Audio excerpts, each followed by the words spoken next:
안녕하세요, 선생님들. 셀프교육학 최훈희입니다. 선생님들한테 일단 죄송한 말씀을 또 드리고 싶네요. 제가 원래 3월 8일, 그러니까 수요일 날 영상을 올리려고 했었는데, 제가 7일 날, 6일 날 강의를 이렇게 찍고 이렇게 하는 도중에 목소리가 조금 나갔나 봐요. 그래가지고 도저히 어제 촬영할 수 있는 상황이 안 되어서 부득이하게 이렇게 하루 늦게 영상을 올리게 되었습니다. 자, 일단 오늘은요, 제 2회 하프 모의고사에 대한 해설 강의를 한번 진행해 보도록 하겠습니다.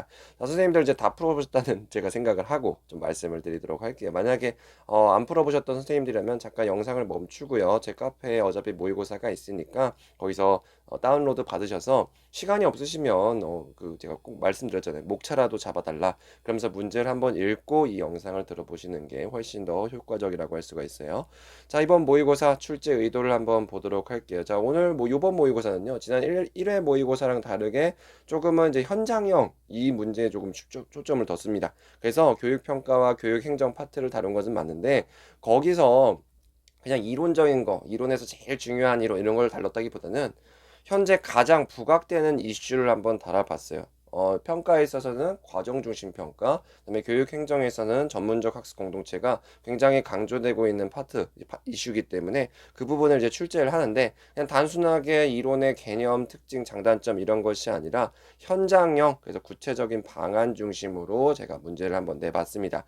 그래서 이번 시험에서의 가장 큰 특징이라고 한다면요, 선생님들이 방안들을 써주실 때 정말 구체적으로 써주실 수 있느냐, 그 부분에 초점을 두고 싶었습니다.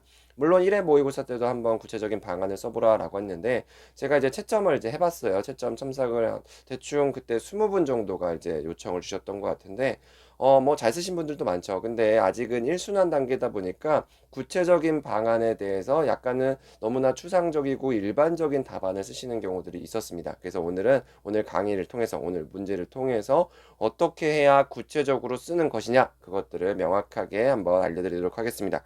자, 그래서 답안 포인트는 크게 두 가지예요. 이제 소주제 1에서는요, 과정 중심 평가, 이거에 대한 구체적인 방법을 물었습니다. 자, 그러면 신나서 막 써요. 과정 중심 평가에 대해서 막 쓰는데, 여기서의 핵심은 뭐냐? 학생 참여형이라는 거예요.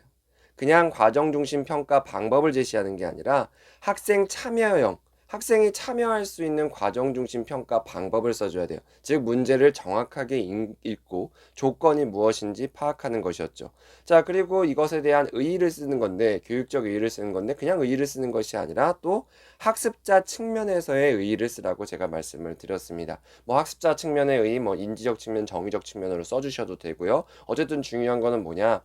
학생 참여형 과정 중심 평가가 주는 교육적 의의를 학습자 측면에서 써주는 것이 핵심이라고 할 수가 있습니다. 자, 그럼 소주제 1에서 우리가 중점적으로 물어봤던 것이 뭐예요? 문제를 정확하게 읽었느냐예요. 문제를 정확하게 읽어라. 바로 이러한 능력을 1차적으로 우리가 확인하고 싶었고요. 그 다음에 구체적인 방안들을 정말 구체적으로 쓸 수 있느냐, 그런 부분들을 제가 묻고 싶었습니다. 자, 두 번째 소주제 2에서는요. 학급 운영 방안과 전문적 학습 공동체의 활성화 방안을 물어봤어요. 자, 구체적인 방안이란 말이에요. 자, 이런 구체적인 지원 방안, 구체적인 운영 방안, 이런 것들은요, 제3자가 그것을 보고도 바로, 나도 이렇게 하면 되겠네, 라고 할 정도로 바로 현장에 적용할 수 있도록 구체적으로 작성하는 것이 핵심입니다. 제가 1회 모의고사 때도 잠깐 말씀을 드렸을 거예요. 툴과 꼴을, 이것들을 사용하면서 써줘야지만 구체적인 방안이다 라고 말씀을 드렸죠. 자, 그래서 오늘 답안들을 보면서 이것들을 어떻게 써야 구체적인 방안인지 한번 알아보도록 하겠습니다. 자, 오늘 문제를 한번 보도록 할게요. 자, 오늘은요, 선생님들에게 일단은 그 초안 쓰는 법을 간단하게 조금 말씀을 드릴게요. 제가 지난 시간에 그냥 요약적으로만 말씀을 드렸는데, 아무래도 제가 선생님들 보니까 초안을 안 쓰고 시작하시는 선생님들도 많고, 아니면 초안에 너무 많은 시간들을 할애하다 보니까 이게 정작 글 쓸 시간이 부족한 경우도 있는 것 같더라고요. 그래서 오늘 한번 초안을 같이 한번 실제로 제가 쓸 때는 어떻게 쓰는지 한번 보도록 하겠습니다. 자, 먼저 저는 제일 위에 있는 것도 보죠. 다음 자료를 참고하여 학생 참여형 교육 현장 구축이라는 주제로 교육 평가, 교육 행정을 구성 요소로 하면서 서본결을 갖추어 논하시오라는 문제가 나왔어요. 자, 학생 참여형 교육 현장 구축. 이것도 그냥 제가 만든 용어 아니에요. 저는 주로 교육부 보고서 많이 보잖아요. 교육부가 매년 연초에 연두 업무 보고, 주요 업무 보고라는 것을 만듭니다. 그 주요 업무 보고 속에서 초중등 파트에서 조금 강조하는 것 중에 하나가 바로 학생 참여형 교육 현장이라는 것들이 나와요. 그래서 오늘 요번 주제로 한번 다뤄봤어요. 자, 이거에 대해서 우리는 교육 평가와 교육 행정으로 나오게 되었습니다. 자, 그러면 초안을 한번 잡아보도록 할게요. 자, 저는 이제 문제를 읽으면서 바로 큰 주제를 위에다가 씁니다. 학생 참여형 교육 현장 구축. 이렇게 가장 위에다가 그냥 쓰는 거죠. 문제를 읽으면서 바로 쓰는 거예요. 자, 그리고 나서 우리는 구성 요소들을 확인하게 됩니다. 자, 그러면서 그거에 대해서 기본적으로 이렇게 적어놔요. 우리 맨 처음과 끝은 서론과 결론을 쓸 거 아니에요? 그 다음에 이 서론과 결론 사이에 적당하게 분량을 안배를 하면서 이렇게 구성 요소를 쓰게 됩니다. 우리 이번에는 교육 평가에 대해서 한번 물어봤고, 그 다음에 교육 행정. 실전에서는 소주제가 4개니까 우리가 4개를 쓰게 되겠죠. 자, 교육평가, 교육행정을 이렇게 써놓고, 자, 이렇게 기본적인 밑그림을 잡아가는 거예요. 문제의 가장 위에 있는 부분만을 읽고, 이렇게 적당하게 우리가 기본적인 밑그림을 잡아가는 거예요. 자, 그리고 이제 저는 바로 지문을 읽는 것이 아니라, 이렇게 소문제들을 한번 본다고 했습니다. 소문제를 읽어주면서, 오늘 이런 것들이 나왔네? 그러면서 나는 지문을 볼 때 이런 것에 초점을 둬야겠다. 라고 생각을 하는 거죠. 자, 샵 1과 관련해서 교실 현장에서 실제적으로 활용할 수 있는 학생 참여형 과정 중심 평가의 구체적인 방법 2가지. 이러한 방법이 주는 교육적 의의를 학습자 측면에서 2가지를 제시하시오. 라고 이제 첫 번째 소주제가 나왔습니다. 자, 그러면 우리가 답을 이렇게 써줄 수가 있을 것 같아요. 답이 아니죠. 자, 교육 평가에 있어서 우리가 뭐라고 물어봤나요? 학생 참여형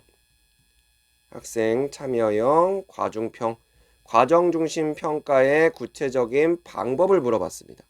자, 이렇게 써놨죠. 그리고 두 번째는 아까 뭐였었어요? 우리가 과정 중심 평가가 주는 이러한 학생 참여형 과정 중심 평가가 주는 교육적 의의를 쓰는데 학습자 측면에서 이러한 것들의 의의를 써주는 거예요. 자, 이 정도만 써주는 겁니다. 실제로 답을 쓰는 게 아니에요. 조금 우리가 그래도 한두 가지 이렇게 써야 된다고 하니까 여기다가 2개 이렇게 써줘도 되겠죠. 자, 우리가 이걸 문제만 보고도 사실은 답이 나올 수도 있어요. 근데 지문을 일단은 봐야 됩니다. 지문을 보고 지문 속에 있는 힌트들을 얻어야 되기 때문에 여기서 내가 그래, 학생 참여형 과정 중심 평가 방법은 이런 게 있고 그런 것들의 교육적인 이거 있어 라고 바로 답을 쓰지 마시고요. 일단 문제에서 묻는 것만 확인하는 겁니다. 자, 그리고 이제 두 번째 소주제를 보도록 할게요. 2번과 관련돼서 구체적인 학생 참여형 학급 운영 방안 2가지를 써주는 겁니다. 그리고 이와 관련해서 교사의 전문성을 향상하고 내용을 공유하기 위한 전문적 학습 공동체의 활성화 방안 2가지를 쓰는 문제였습니다. 자, 그럼 여기서도 초안을 또 작성할 수가 있게 되겠죠. 자, 우리가 학생 참여형을 하면서 학급 운영 방안, 민주적 학급 운영 방안이라고 할까요? 학급 운영 방안을 물어봤고요. 또 이런 것들을 하기 위해서 교사의 전문성을 쌓는 것이 중요하니까 전학공 지원 방안, 전학공 활성화 방안 이런 것들을 또 문제에서 물어봤네요. 자, 문제 자체는 심플하네요. 학급 운영 방안, 전학공 활성화 방안. 자, 이렇게만 기본적인 초안에 대한 틀을 잡아가는 거예요.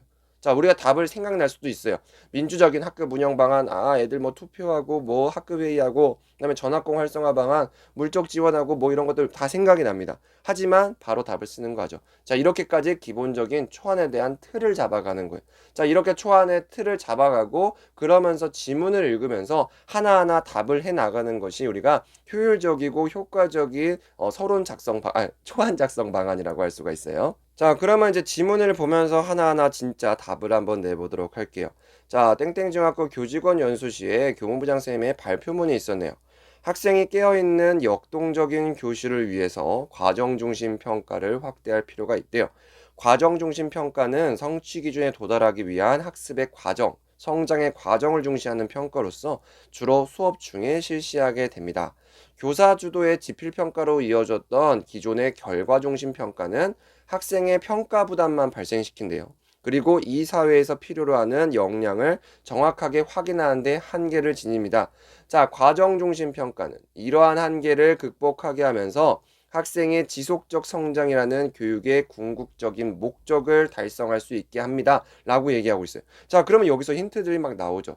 결과 중심 평가에 대한 한계를 극복하는 것이 과정 중심 평가예요. 그럼 과정 중심 평가에 교육적 의의를 쓴다고 하면 결과 중심 평가에서 지적되었던 한계를 뭐 반대로 쓴다거나 뭐 이런 측면에서 힌트를 얻어서 쓴다고 하면 우리가 좀 더 좋은 답안이라고 할 수가 있습니다. 이 사회에서 필요로 하는 역량 이런 거라고 하면 우리가 자기주도성 이런 것들이 강조되거든요. 자, 그리고 뭐 포용성 이런 것들도 있어요. 물론 뭐 평가 부담 완화 이런 것들도 써주셔도 됩니다. 왜냐면 지문 속에도 힌트가 있으니까요. 자, 여기로 봤을 때는 과정 중심 평가의 구체적인 방법 이런 것들을 찾을 수는 없네요. 자, 그런 문제 나올 수가 있어요. 지문에 힌트가 없습니다. 자, 그러면 그때 내가 알고 있는 내용들을 써주면 좋겠죠. 자, 그러면 서론에다가 답을 쓰는 거예요. 자, 이렇게 문제 읽고 서론 쓰는 것이 아니라 문제를 읽으면서 서론이라고 자꾸 얘기는 초안을 계속 써보는 겁니다. 학생 참여형 과정 중심 평가. 자, 일반적인 과정 중심 평가 쓰는 거 아니에요. 뭐 교사 중심의 수행 평가, 관찰 평가 이게 아니라 학생이 직접 하는 겁니다. 학생이 참여하면서 하는 과정 중심 평가. 대표적으로 제가 뭐 강의 중에 말씀을 많이 드렸죠. 자기 평가가 있어요. 스스로 체크리스트에 따라서 내가 지금 잘하고 있는지 못하고 있는지 그런 것들을 체크할 수가 있습니다. 자, 또한 학생이 참여하면서 나만 평가하는 것이 아니라 다른 친구들을 평가할 수 있어요. 동료 평가라고 할 수 있겠죠. 자, 여기서 보면 뭐 모둠 내 평가, 모둠 간 평가 이렇게 세부적으로 구분이 되기도 합니다. 어쨌든 우리가 학생 참여형 과정 중심 평가의 가장 대표적인 방법은 이렇게 자기 평가와 동료 평가가 있어요. 자, 그럼 학습자 측면에서의 의의가 뭘까요? 자, 자기평가와 동료평가랑 매칭을 한번 시켜볼게요. 자, 자기평가를 하면 우리가 뭐가 좋아져요? 일단은 미래에서 가장 중요한 우리 자기주도성 이런 것들이 함양될 수가 있습니다. 아니면 뭐 메타인지 이런 거 써주셔도 될 것 같아요. 자, 동료 평가하면 뭐가 좋아지냐? 이제 동료 평가라는 게 막 동료 까고 뭐 이런 부분들만 있는 건 아니에요. 동료들과 같이 협동을 학습을 하면서 우리가 서로를 이해하고 공감해주고 그런 부분들도 있습니다. 뭐 협동의식, 뭐 공동체성, 뭐 포용성이라고 우리가 가죠. 포용성. 이런 것들을 우리가 일종의 학습자 측면에서의 의의라고도 볼 수가 있어요. 자, 제가 뭐 강의 중에 말씀 많이 드리죠. 학습자 측면에서 의의가 나오면 인지적 측면에서 하나, 정의적 측면에서 하나. 물론 그렇게 써주셔도 돼요. 인지적 측면, 정의적 측면. 이렇게 써주셔도 되고요. 아까 지문에서 나왔던 대로 평가 부담 완화가 될 수가 있습니다. 원샷으로 그냥 결과 중심 평가로 하면 그냥 원샷으로 끝내게 되거든요. 근데 그렇게 됐을 때 애들이 되게 평가에 대한 부담감이 발생할 수가 있는데 이렇게 과정 중심 평가라고 한다게 되면 아이들이 언제나 현재는 지금 내가 못했지만 만회할 수 있는 그런 기회들을 제공해 줄 수가 있습니다. 따라서 여기다가 뭐 우리가 평가 부담 완화 뭐 이런 것들도 써줄 수가 있을 것 같아요. 학생들의 평가 스트레스 이런 것들을 조금 누그러뜨릴 수 있다. 이런 것들도 충분히 정의적인 측면에서 써줄 수가 있을 것 같네요. 자, 두 번째 소주제, 두 번째 지문을 한번 보도록 할게요. 신문 기사와 댓글이 나왔네요. 땡땡교육청 교육감 최땡땡식에서는 오늘 10시 세종 컨벤션 센터 대회실, 자, 세종이겠죠. 네, 교육감님 이름도 뭐예요? 네. 학생을 일깨우는 학생 참여형 교실 운영 방안을 주제로 제2차 마을교육 공동체 100인 대토론회를 개최함대요. 이번 토론회는 정땡땡 한국대학교 교육학과 교수를 비롯해서 관내 교사 30명, 학부모 30명, 학생 30명 등 총 100명, 90명이 네, 총 100명의 참석자들이 참여합니다. 일부에서는 정 교수가 학생 참여형 교실 운영 방안을 발제를 한대요. 그리고 이에 대해서 4명의 토론자가 발제문에 대해서 토론을 합니다. 2부에서는요, 100명의 참석자를 조별로 나누어서 학생 참여를 활성화하는 학급 운영 방안, 참여형 학급 운영을 위한 교사의 전문성 향상 방안, 교사의 리더십 등 세부 주제에 대해서 각자의 생각을 공유할 기회를 갖습니다. 지문을 봤을 때는 우리가 그대로 답안에서 쓸 수 있는 건 없는 것 같아요. 이런 지문 충분히 나올 수가 있습니다. 소위 말해서 그냥 시간 잡아먹는 거예요. 여러분들에게 어떻게 지문을 효율적으로 읽고 시간 배분을 잘하는지 이런 것들도 일종의 선생님들에게 필요한 능력이거든요. 자료 해석 능력, 자료 관리 능력 이런 것들이기 때문에 여기서 굉장히 일반적인 내용들이만 나올 수도 있습니다. 자, 그러면 우리는 어쨌든 다른 부분도 한번 봐야 돼요. 자, 댓글 한번 보도록 할게요. 참여? 나 그런 거 해본 적이 없는데 뭐 학생인가 봅니다. 왜 있는지도 모르는 학칙을 따르기만 해야 되고 뭐 어디 가는 것도 그냥 다 선생님이 시켜서 하는 거 아니야? 여기 학교에서는 학급 운영을 할 때 학직도 정해진 대로, 그다음에 어디 가는 그런 의사결정도 다 학교 선생님이 그냥 일방적으로 하고, 그런 것들이겠구나. 자, 그럼 우린 여기서 좋은 학급 운영, 민주적 학급 운영 방안이 뭘까요? 이런 것들을 생각해 볼 수가 있겠죠. 규칙들도 한번 아이들이 직접 참여해서 한번 만들어 보고, 의사결정 같은 것도 한번 아이들이 뭐 자치회를 구성을 해서 한번 해보는 거, 이런 것들을 해보는 게 바로 민주적인 학급 운영이겠구나, 참여를 통해서 하는 학급 운영이겠구나를 이 댓글에서 확인할 수가 있는 거예요. 자, 두 번째 댓글에 봅시다. 이런 게 있으면 일선 학교로 공유가 되었으면 좋겠어요. 자, 일선 학교. 이런 표현들 자체부터 벌써가 선생님이에요. 자, 직접 참여를 못 하더라도 공유된 내용을 바탕으로 학내에서 다른 선생님과 같이 얘기도 나눌 텐데요. 전문적 학습 공동체가 요즘 강조되고 있는데 교육청에서 지원 좀 해줬으면 좋겠네요. 딱히 뭐 내용들은 없는 것 같지만 뭐 내용을 공유한다. 직접 참여를 못하지만 뭐 간접적으로 참여한다. 뭐 이런 것들도 우리가 답에서 쓸 수 있을 것 같습니다. 자, 어쨌든 그러면 우리는 답을 한번 써보도록 할게요. 자, 그러면 우리가 초안에서 어떻게 써볼 수가 있을까요? 학급 운영 방안 두 가지였었습니다. 근데 그 학생이 얘기했었죠.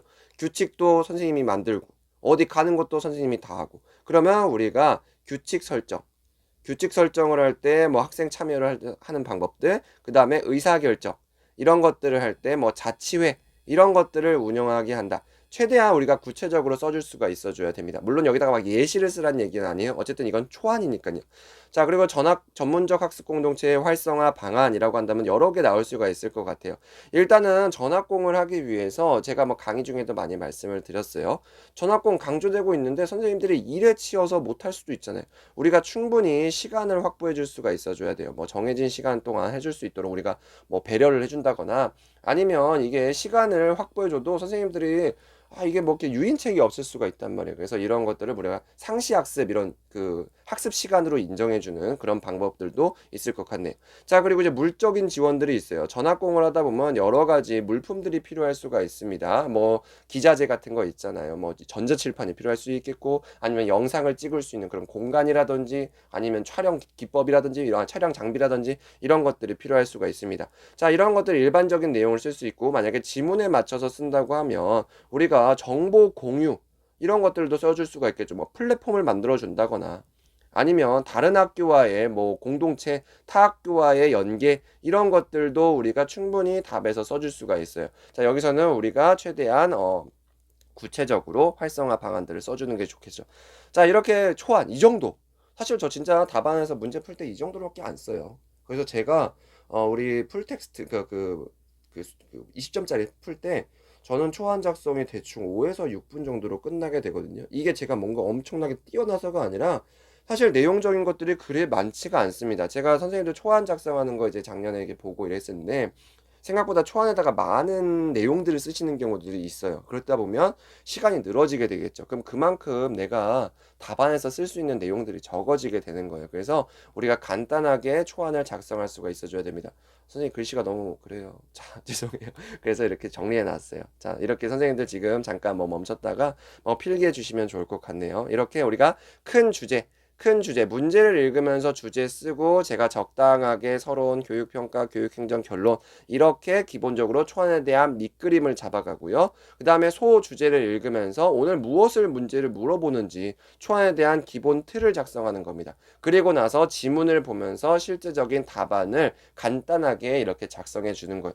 이 정도 형태로 써주고 우리는 이것을 바탕으로 살만 붙이면 되는 겁니다. 자, 이제 살을 한번 붙여보도록 할게요. 자, 오늘은요, 이제 기본적으로 답안을 두 개를 볼 거예요. 하나는 제가 직접 쓴 답안을 볼 거고요. 하나는 제가 오프라인에서 이미 우리가 화요일 날 진행을 했는데, 선생님들께서 주셨던 답안들 중에 굉장히 잘 쓴 답안이 있어요. 그래서 그 선생님께 제가 양해를 구해서 이거 제가 그 영상 찍을 때 활용이 되겠냐 그래서 허락을 맡으셨습니다. 그래서 현실적으로 선생님들 제 답안을 보면 이런 말씀들 하시는 경우가 있어요. 선생님은 실제로 이렇게 뭔가 고민을 하시고 쓰신 거고, 이게 문제에 맞게 우리 강의에 맞게 쓰다 보니까 굉장히 정제된 표현도 쓰고 이러시잖아요. 그러니까 당연히 정말 좋은 답안이 나오죠 라고 하실 수 있는데, 자, 그게 아니라 실제로 실제로 어느 정도 이제 써줘야 정말 좋은 답안이냐 선생님들 궁금하실 수가 있잖아요. 그래서 진짜 정말 정해진 시간 이거 그 선생님이 푸셨던 거의 한 40분 내로 쓰셨던 것 같거든요. 그래서 실제적으로 이 정도만 되면 정말 좋은 답안이다라는 것들을 선생님들에게 알려드리도록 할게요. 자, 일단 먼저 제가 쓴 답안부터 한번 보도록 합시다. 자, 서론이에요. 자, 서론. 자, 제가 지난번 이제 1회차 학부모고사 채점 첨삭을 하면서 조금 우려스러웠던 거, 그러면서도 사실 1순환이니까 당연하다 싶었던 거 뭐였냐면, 선생님들이 서론 쓰기에 대해서 생각보다 너무나 어려움을 겪으신 경우들이 많아요. 자, 제일 조금 어색했던 거, 어려웠던 거, 제가 안타까웠던 건 뭐냐면, 서론을 아예 못 쓴 경우라기보다는 서론에서 너무 엉뚱한 내용 아니면 너무 브로드한 내용들을 쓰신 경우들이 많았었어요. 자, 우리가 왜 그런 문제가 생겼냐, 서론을 쓸 때 기본적인 뭐 서론의 틀 이런 거 있다고 하잖아요. 자, 그러면 서론에 틀에 해가지고 언제 어디서나 쓸 수 있는 똑같은 내용을 쓰시는 경우들이 있어요. 그냥 드립다 코로나 얘기부터 시작을 하고요. 아니면 막 학생들의 꿈같기 그냥 이 문제와 상관없이 그냥 그런 조연 내용들을 쓰는 경우들이 있는데, 그거 괜찮습니다. 괜찮지만 자칫 이게 문제와 동떨어진 얘기로 보여줄 수가 있습니다.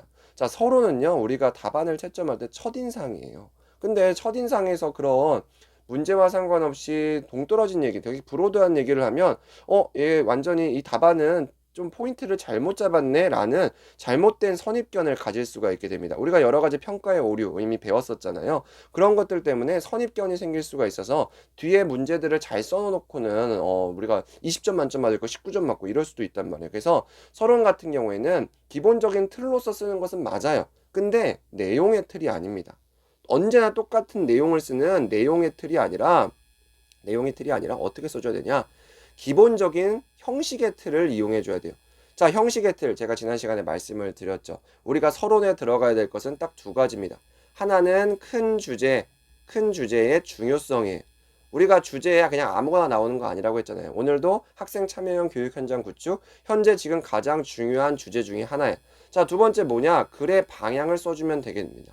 이 두 가지만 써주면 서론은 끝나게 되는 거예요. 자, 근데 큰 주제의 중요성을 써라 그랬더니 그래서 어떻게 써야 되는 거예요? 라는 의문이 생길 겁니다. 자, 큰 주제의 중요성 막 이렇게 구구절절 이렇게 쓰는 것이 아니라 한 줄 정도 간단하게 써주시면 돼요. 자, 제일 어렵다, 뭐 내가 진짜 못 쓰겠다 그러면 정말 쉽게 쓸 수 있는 방법이 뭐냐? 그냥 2022 개정교육과정 쓰는 겁니다. 엔간하면요, 우리 지금 주제에 나오는 것들은 2022 개정교육과정에 다 나와 있어요. 그래서 2022 개정교육과정의 실제 내용을 쓰라는 것이 아니라요, 2022 개정교육과정에서 강조하듯이 이 주제는 현재 중요합니다, 이렇게 써줘도 됩니다. 한번 보도록 할게요. 2022 개정교육과정에서 강조하듯이 학생의 자기주도성을 함양하기 위해 학생 참여형 교육의 중요성이 높아지고 있다. 제가 일부러 이번에는 한번 이렇게 써봤거든요. 선생님들이 어느 정도 써줘야지만 큰 주제의 중요성을 잘 쓸 수 있느냐, 요 정도로만 써주셔도 됩니다. 학생 참여형 교육은 결국에는 자기주도성과 연관되는 거예요. 근데 그 자기주도성은 어디에 있느냐? 2022 개정교육과정에 있거든요. 2022 개정교육과정에서 강조하듯이 자기주도성은 강조됩니다. 그래서 이런 학생 참여형 교육이 중요합니다. 요 정도로 써주셔도 충분해요. 자, 그리고 나서 그래서 나는 이 중요한 주제에 대해서 요렇게 쓰겠다라고 하면서 글의 방향을 제시해 주는 거죠. 이하에서는 학생 참여형 교육 현장 구축이라는 주제로 교육평가와 교육행정 측면에서 서술을 하도록 하겠다 정도로만 써주시면 우리가 아주 간단한 서론이라고 볼 수가 있어요. 자, 그러면 실제 우리가 어떻게 선생님이 쓰셨냐? 자, 최고 답안 한번 보도록 할게요. 자, 이 선생님 기본적으로 제가 먼저 말씀을 드리기 전에 약간은 조금 제가 보기에 아쉬운 부분들도 분명히 있습니다. 약간 글이 늘어지는 부분들도 있어요. 근데 어쨌든 우리가 현실적으로 이 정도 썼으면 정말 잘 쓴 답안이라고 할 수가 있습니다. 2022 개정교육과정에 따르면 자기주도적인 학생을 길러내는 것을 중요한 부분으로 강조하고 있다. 그렇죠. 정말 2022 개정교육과정에 실제 내용 쓴 거 아니잖아요. 그냥 거기서 자기주도성을 강조하고 있어요. 그렇게 강조하고 있다라고 얘기하고 있습니다. 근데 바로 그 다음에 뭐 글의 방향을 쓰기 조금 어색하셨는지 약간의 부연 문장을 해주고 있어요. 이를 위해서 학교 현장에서 학생들이 스스로 학교 생활에 대한 적극적인 참여 경험을 가질 수 있도록 하는 것이 필요하다. 그렇죠. 2022 개정교육과정에서 자기주도성을 강조했으니까 우리는 그런 것들을 실현하기 위해서는 학교에서 적극적인 학습 참여 경험 이런 것들이 있도록 우리가 열심히 지원해 줘야 된다라고 얘기하고 있습니다. 자, 그 다음에 바로 방향을 써주는 것이 좀 더 좋을 뻔했을 것 같아요. 그러기 위해서는 학교가 그에 걸맞는 교육 현장을 구축해야 된다라고 해서 약간 앞의 문장과 조금 중복되는 측면들이 있습니다. 그래서 이런 문장들은 굳이 우리가 다시 한번 안 써주셔도 될 것 같아요.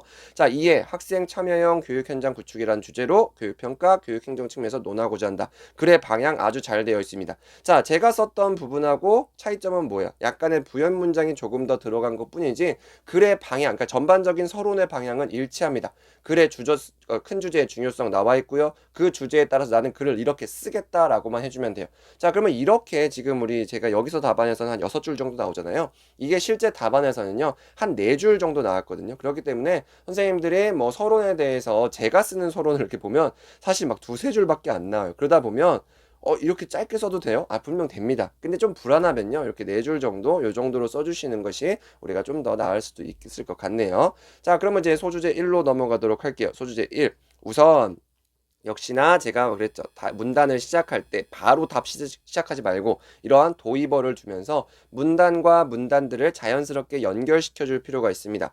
과정 중심 평가를 통해서 학생 참여형 교육 현장을 구축하고 있다. 도입 문장이죠. 자, 우리가 과정 중심 평가를 논할 건데 그것이 왜 중요하냐? 왜 이게 큰 주제랑 연관이 되냐? 과정 중심 평가를 통해서 우리는 학생 참여형 교육 현장을 구축할 수 있어요. 이런 도입 문장을 통해서 우리는 큰 주제와의 논리적인 연계 이런 것들을 확보할 수가 있게 됩니다. 자, 그 다음에 나오게 되겠죠. 과정 중심 평가는 수업 중에 나타나는 학생의 성장 과정을 확인하는 평가로서, 자, 이게 제가 왜 넣어놨냐면 우리가 과정 중심 평가의 개념을 쓰라는 문제는 아니었어요. 실제적으로도 지문에 나오죠. 근데 우리가 편의상 과정 중심 평가 아니면 어떤 이론의 개념을 써야 될 때가 있습니다. 자, 그렇게 되면 문제에서 묻진 않았을 때 과정 중심 평가의 개념을 이렇게 쓸 필요는 없잖아요. 그러면 그 개념을 문장 속에 녹여 쓸 수가 있습니다. 자, 이런 것이 바로 개념 녹여 쓰기예요. 그냥 개념은 뭐뭐입니다 라고 쓰는 것이 아니라 과정 중심 평가는 뭐뭐뭐뭐로서 이러한 과정 중심 평가의 구체적인 방법은 다음과 같다라고 하면 개념도 쓰고 우리가 내가 써야 되는 그 답의 명확한 방향성도 보여주고 있어요.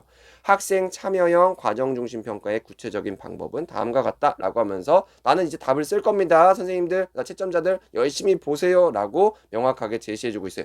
자, 첫째, 둘째 이렇게 나오게 되겠죠. 자, 제가 첫 번째 제 1회차 모의고사를 이제 채점을 하면서 그때 강의 때도 말씀을 드렸죠. 이게 답안에서 2개 이상 쓰라고 할 때 반드시 첫째와 둘째 이런 서수 이런 것도 써주면서 우리가 답안의 가시성을 확보해야 된다. 근데 1회차 답안을 보니까 아직 그런 것들을 안 쓰신 선생님들이 있었습니다. 그러다 보니까 헷갈리는 거예요. 이게 답이 2개 쓴 거야, 3개 쓴 거야, 하나 쓴 거야. 그렇기 때문에 명확하게 이렇게 첫째 뭐이다, 둘째 뭐이다 라고 하면서 명확하게 나의 답안을 보여줄 필요가 있습니다. 자, 학생 참여형 과정 중심 평가의 구체적 방법 첫 번째 바로 자기 평가라고 얘기하고 있어요. 명확하게 답안을 제시하고 있죠. 그러면서 이러한 자기 평가가 뭔지 부연해주고 있습니다. 학습자에게 체크리스트를 제공해서 교육을 통해 변화하는 자신의 모습을 스스로 확인하게 합니다. 자기평가이다 라고만 쓰는 것이 아니라 자기평가가 뭔지 기본적인 내용들을 알아줘야 되잖아요. 자, 저번 답안 중에 그냥 첫째 뭐이다, 둘째 뭐이다 라고만 쓴 것도 있었어요. 근데 그렇게 쓰면 자칫 그게 답으로 인정이 안 될 수가 있습니다. 기본적으로 이러한 첫째 다음에 주장 문장이 나오게 되면요, 거기 뒤에 이어서 그 개념을 설명해주는 부연 문장이 있어주는 것이 좋아요. 자, 둘째 동료 평가이다 라고 하어 있고요. 그 다음에 그것에 대해서 부연을 하겠죠. 동료 학습자가 협동학습 등에 얼마나 적극적으로 참여하는지 관찰하고 평가하게 하는 것이 바로 동료 평가입니다 라고 정의를 하고 있어요. 자, 이러한 방법이 주는 교육적인 의의를 학습자 측면에서 제시하면 다음과 같다. 채점자들 다시 한번 보세요. 첫째, 자신의 학습 과정을 성찰하고 반성함으로써 미래 사회에서 필요한 자기주도성을 함양할 수 있어요. 자, 첫째 때 우리가 자기평가를 얘기했잖아요. 그러니까 첫 번째 교육적 의의는 이 자기평가의 교육적 의의를 한번 매칭해서 써봤습니다. 자, 둘째는 뭐였습니까? 학습에 대한 참여도 등을 평가하는 것을 통해서 학습에 대한 책임의식 등을 형성할 수가 있게 됩니다. 자, 이렇게 우리가 이번에는 동료 평가에 따른 교육적 의의를 써봤어요. 저는 글을 논리적으로 쓴다고 하는 것은 하나의 소주제 내에서도 충분하게 그렇게 연계성을 잡을 수 있도록 하는 것이라고 말씀을 드리잖아요. 이렇게 첫째, 자기 평가에 따른 교육적 의의, 둘째, 동료 평가에 따른 교육적 의의를 써주는 것이 좋다고 할 수가 있겠죠. 물론 인지적 측면과 정의적 측면에서 써줄 수가 있어요. 바로 그렇게 써준 것이 요번에 최고 답안이라고 할 수 있습니다. 한번 내용을 보도록 할게요. 먼저 교육평가 측면에서, 자, 제가 도입어와 도입 문장을 쓰라고 하잖아요. 근데 어떻게 도입 문장 쓰는 거예요? 어려움을 겪으시는 선생님들이 있어요. 제가 이 답안에서 제일 마음에 들었던 거는 굳이 정말 무리해서 도입 문장을 안 쓰려고 했다는 거예요. 자, 저도요, 답안을 쓸 때, 야, 이거 진짜 도입 문장 쓰기 어렵다라고 하면 어떻게 쓰냐면요. 먼저 교육평가 측면이다. 다음으로 교육행정 측면이다. 이렇게 씁니다. 왜냐하면 우리가 서론에서 뭐라고 끝냈어요? 우리가 뭐뭐라는 주제로 교육평가와 교육행정 측면에서 고려하기로 한다라고 했잖아요. 그러면 문단에 시작할 때 먼저 교육평가 측면이다. 이렇게 된다면 자연스럽게 흘러갈 수가 있게 됩니다. 이게 일종의 그냥 논술 스킬이라고 조금 보시면 될 것 같아요. 먼저 교육평가 측면에서 교실 현장에서 활용할 수 있는 학생 참여형 과정 중심 평가로는 두 가지로 다음과 같다라고 하면서 글을 안내하고 있습니다. 첫째, 뭐냐? 자기평가에다 역시 명확하게 주장해주고 있습니다. 그러면서 자기평가에 대해서 부연을 해주겠죠. 자기평가는 학생 스스로 자신의 수업 이해 정도나 수업 참여도 등을 평가하는 것이다. 자기평가의 개념을 써줬습니다. 자, 그리고 나서 학생 스스로 평가하는 방식으로 뭐뭐 용이하다라고 하면서 이거 여기서 이미 교육적 의의가 나왔어요. 근데 굳이 여기서는 안 써주셔도 되겠죠. 그래서 뒤이어서 어차피 나오기 때문에 여기서는 조금은 한 발 더 나아간 것 같아요. 그래서 이런 문장들은 우리가 굳이 안 써주셔도 됩니다. 만약에 교육적 의의를 묻는 문제가 아니었다, 그냥 자기 평가 방법에 대해서만 쓰는 거였다 라고 해서 쓰면 이렇게 쓰는 것도 좋을 수가 있겠지만 어쨌든 뒤에서 나오기 때문에 이런 것들은 우리가 분량상 삭제해도 될 것 같네요. 자, 둘째, 동료 평가에다 역시 주장을 써주고 있어요. 동료 평가가 뭐냐? 모든 협동학습 시에 적용할 수 있는 것으로 학생들 서로를 평가하는 방식이에요. 이 정도만 써주면 되는 거죠. 학생들 스스로 서로를 관심 있게 바라보면서 수업을 참여하기 때문에 학생 참여형 과정 중심 평가에 걸맞는다. 약간은 뭐 굳이 우리가 안 해도 되는 문장이지만 뭐 나쁘지는 않습니다. 그래서 이렇게 분량상 때문이에요. 분량상 이 정도 우리가 날려도 될 것 같습니다. 자, 이 정도가 우리 실제 답안에서 몇 줄 이 정도냐? 답안 기준으로 봤을 때 10줄 정도예요. 10줄 정도. 그래서 대충 반보다는 조금 안 되는 것 같습니다. 우리 답안 기준으로 봤을 때는 그렇게 해서 우리가 그렇게 봐주시면 될 것 같아요. 뒤 이어서 나오죠. 죄송해요. 뒤 이어서 나오는 것까지 합했을 때 10줄이에요. 자, 이렇게 우리가 기본적으로 평가 방법들을 한번 알아봤어요. 이러한 두 가지 방법이 주는 교육적 의의가 뭐냐라는 거예요. 교육적 의의. 두 가지로 다음과 같습니다. 첫째는 자, 이 답안에서 인지적 측면과 정의적 측면을 나누었어요. 정말 제 수업을 열심히 들은 선생님입니다. 첫째는 뭐냐? 인지적인 측면에서 어떻게 되냐? 학생들의 메타인지 능력을 함양할 수가 있습니다. 왜냐? 자기 평가를 했으니까.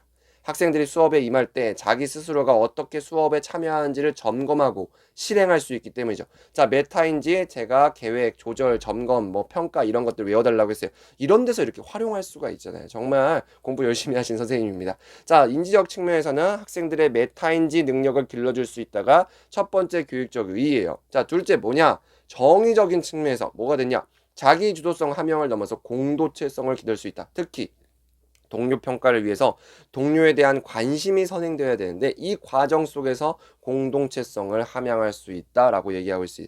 자, 여기서 뭐 하나만 조금 덧붙이자면 뭐 미래 사회에 필요한, 왜냐면 지문에 그게 나왔잖아요. 미래 사회에서 중요한 필요한 뭐 공동체성을 우리가 함양할 수 있다라고 하면 정말 좋은 우리가 말하는 교육적 의의라고 볼 수가 있네요. 아까도 말씀드렸듯이 요 정도, 지금 제가 쓴 답안보다는 조금 깁니다. 근데 이런 것들이 지금 현재 10줄 정도, 실제 답안 기준으로는 10줄 정도 나온다라고 보시면 될 것 같네요.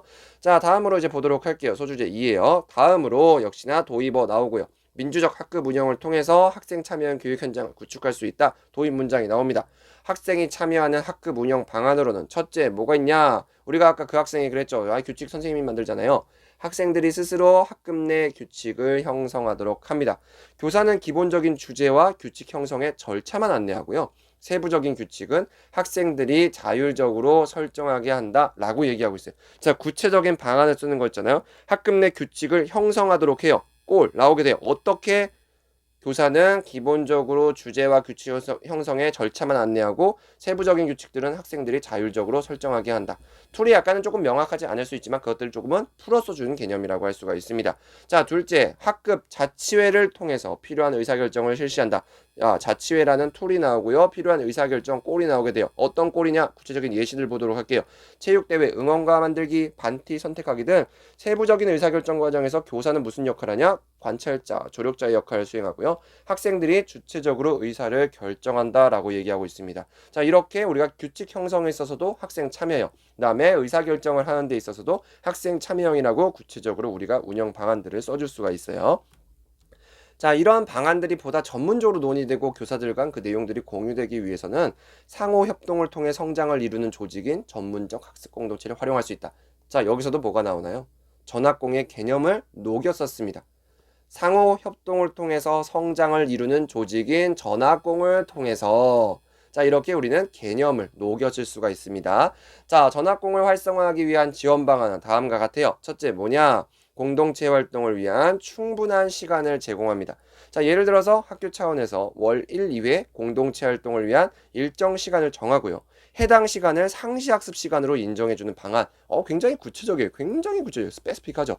자, 이렇게 이 정도 형태를 우리가 써줘야지만 우리가 좋은 구체적인 답안이라고 할 수가 있어요. 자, 둘째, 공동체 활동을 위한 물적 인프라를 확보하고 지원해 주는 거예요. 예를 들어서 공동체 모임 시에 활용할 수 있는 기자재를 지원해 줄 수 있다라고 서술을 해줬습니다. 자, 여기에 뭐 더해서 우리가 내용 공유 이런 것들도 플랫폼이라든지 이런 거 만들면서 우리가 공유할 수 있는 장을 만드는 거 이런 것들도 활성화 방안, 지원 방안이 될 수가 있게 되겠죠. 자, 그래서 최고 답안을 한번 보도록 할게요. 다음으로 교육행정 측면에서 역시나 아주 무난하게 우리가 무난하지만 보수적으로 이렇게 시작할 수가 있습니다. 구체적인 학생 참여형 학급 운영 방안 두 가지는 다음과 같아요. 첫째, 학생들에게 학생 참여형 학급 운영에 대한 필요성과 의의를 안내하는 겁니다. 기본적인 내용들 안내하는 것들. 아이들이 여기서 이제 선생님이 보시기에 이 지문에 그 댓글에서 봤을 때 학생들이 참여에 대해서 의문을 가지고 있었잖아요. 그 댓글에서 보면. 그렇기 때문에 먼저 학생들에게 이번 기본적인 중요성을 알려주는 거예요. 우리가 메타인지에 대해서 교육하는 방법으로서 첫 번째가 설명이 있었잖아요. 아이들이 메타인지가 왜 중요한지 이게 뭔지도 잘 모른단 말이에요. 근데 여기서 그런 부분들을 활용한 거죠. 아이들에게 먼저 이 학생 참여형 학급 운영 방안이 중요하고 이러한 것들이 왜 필요한지 이런 것들을 먼저 설명해 주는 것도 기본적인 학급 운영 방안이라고 볼 수가 있습니다. 자, 먼저 학생들에게 의미를 알려준다면 학생들이 학생 참여형 학급 운영에 대한 동기가 생길 것 같아요. 자, 둘째, 학급 자치 활동을 통해서 역할을 학생들 스스로 분담하도록 조성해 주는 거예요. 학급회의를 통해서 역할을 스스로 맡게 된다면 학생들의 학교 생활이 보다 자발적으로 이루어질 것이다 라고 구체적으로 우리가 잘 적성해 주고 있습니다. 자, 이렇게 학생 참여형 학급 운영과 방안과 관련해서 교사의 전문성을 향상하고 내용을 공유하기 위한 전문적 학습 공동체의 활성화 방안으로는 역시나 여기서 이렇게 우리가 전학공에 대한 기본적인 개념을 녹여 써주고 있어요. 되게 잘 쓴 겁니다. 첫째, 오프라인 측면에서. 저는 이거 보고 선생님한테 박수 쳤어요. 진짜 이 답안을 보고. 왜 그랬냐? 제가 답안을 쓸 때 두 개 이상의 답안을 쓰면 여러 가지 측면에서 구조적으로 나눠서 생각하라고 말씀을 드렸잖아요. 근데 사실 저는 전학공의 활성화 방안, 오프라인, 온라인 측면 저는 생각 못했던 부분입니다. 근데 이 선생님은 이렇게 측면을 두 가지로 나눈 거예요. 자, 물론 제가 모든 문제를 오프라인과 온라인 측면으로 나누는 게 아니에요. 그 문제에 따라서 어떨 때는 학습자 측면과 뭐 교육적인 측면, 뭐 교사 측면 이렇게 나눌 수도 있겠고, 어떨 때는 뭐 교육적인 측면과 뭐 법 제도적인 측면 이렇게 나눌 수도 있겠고, 인지적 측면과 정의적 측면으로 나눌 수 있겠고, 그런 것들은 문제 상황에 맞게 우리가 유연하게 대응을 해줘야 되는데, 여기서는 전학공의 활성화 방안을 오프라인에서는 어떻게 지원해주고 온라인에서는 어떻게 지원해줄 것인가를 잘 나눠놨습니다. 자, 오프라인 측면에서 학생 참여형 학급 운영을 위한 시범 운영 공동체 시범 사례를 한번 만들어주는 거예요. 참여하고자 하는 교사들을 모아서 공동체를 구성하고 활동하게 한다면 교사의 전문성이 좀 더 향상될 것 같아요. 근데 저는 여기서 하나만 조금 더 나아갔으면 좋았을 것 같아요. 아까 지문에서 보면 공유해달라고 그 교사의 댓글이 있었잖아요. 그러면 시범 운영 공동체를 만들고 우수 사례를 제공해 주는 거예요. 학교에서 우수 사례 제공. 이렇게 된다고 하면 일선 학교에서 저렇게 하는 것이 전학공 올바른 운영 방안이겠구나 라고 좀 더 이어질 수가 있게 되겠죠. 자, 둘째, 온라인 측면에서 뭐냐? 학생 참여형 학급 운영에 관한 정보를 공유할 수 있는 플랫폼을 구축하게 하는 거예요. 야, 그렇죠. 이런 플랫폼이 있다고 하면 우리가 내용들, 여러 가지 내용들을 다 공유할 수가 있어요. 사실 지금 있습니다. 우리가 꼭 전학공을 위한 플랫폼은 아니긴 하지만 선생님들의 온라인 수업 자료를 공유하는 있다라는 것이 있기는 해요. 있다. 이런 플랫폼이 있기는 한데 우리가 전학공을 위한 그런 플랫폼 이런 것들도 괜찮을 수가 있게 됩니다. 자, 물론 만약에 답안에 문제에서요.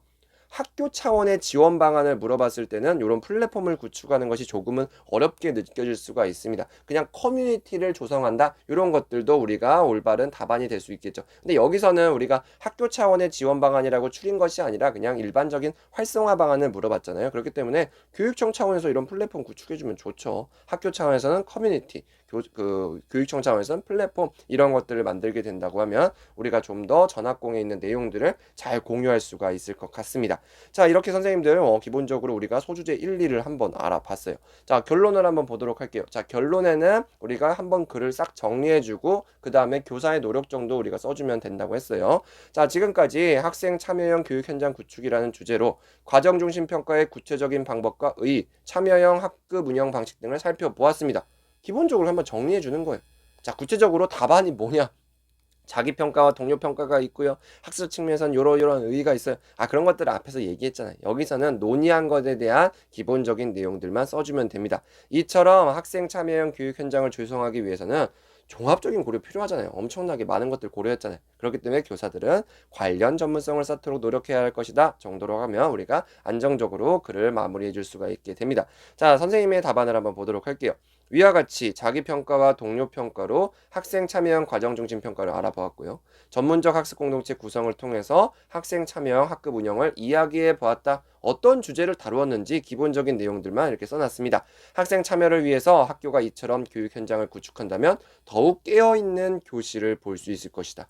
첫 번째 그 박 교무부장 선생님이 얘기했던 거잖아요. 정말 문제를 이 선생님이 끝까지 집중력을 잃지 않았다는 것이 저는 요 마지막 문장을 보고 알았어요. 그래서 와, 정말 밸런스도 잘 잡아가신 거예요. 우리가 답안을 쓰다 보면 사실은 처음에 앞부분에 힘이 많이 들어가요. 그리고 뒷부분으로 갈수록 힘이 빠지고 결론 같은 거 어차피 안 볼 거니까 대충 쓰게 되거든요. 근데 이렇게 되면요. 마지막에 이런 거 봐. 이 선생님은 진짜 잘 쓰시는 분이구나 라는 생각이 들어요. 그렇기 때문에 우리가 좀 더 답안에 대해서 좋은 인상을 가질 수가 있게 되겠죠. 자, 이렇게 선생님들 오늘 우리 제2회 하프 모의고사를 한번 풀어봤어요. 자, 구체적인 현장 적용 방안, 그러니까 현장형 문제 중심으로 한번 우리가 문제를 풀어봤습니다. 제가 저번 강의 시간 때도 말씀을 드렸고 뭐 정규 강의 시간에도 많이 말씀드리는 부분인데 구체적인 운영 방안, 무엇보다 중요한 거 툴과 골 중심으로 써주는 것이 좋아요. 그래서 최대한 구체적으로 작성한다라는 것은 그 방안을 통해서 달성해야 되는 목표가 분명해야 되고요. 목표 달성을 위한 수단이 분명해져야 됩니다. 그래야지만 우리가 올바르고 정확한 구체적인 방안이라고 볼 수가 있을 것 같네요. 자, 이렇게 선생님들 우리가 제2회 하프 모의고사까지 이번 1순환에서 해야 되는 모의고사를 한번 다 풀어봤어요. 자, 이제는요 제가 이제 모의고사를 할 때는 풀로 갈 겁니다. 20점으로 갈 거예요. 자, 그래서 1회 공개 모의고사가 4월 중에 예정되어 있습니다. 아직 이제 구체적인 날짜는 확정이 안 됐는데요. 그때 공개 모의고사가 이제 온오프라인으로 진행이 될 겁니다. 희망하시는 분들은요 전원 채점, 전환 첨삭 예정이고요. 거기에 대한 그 해설 강의는 이제 이렇게 유튜브를 통해서 제 그 유튜브에 올리는 것이 아니라 방문각 전용 그 유튜브 채널에 올릴 겁니다. 그때는 제가 직접 칠판에다가 한번 하면서 그때 뭐 할 거냐? 그냥 답안만 해설하는 것이 아니라 구체적인 답안 작성법에 대해서 쓸 거예요.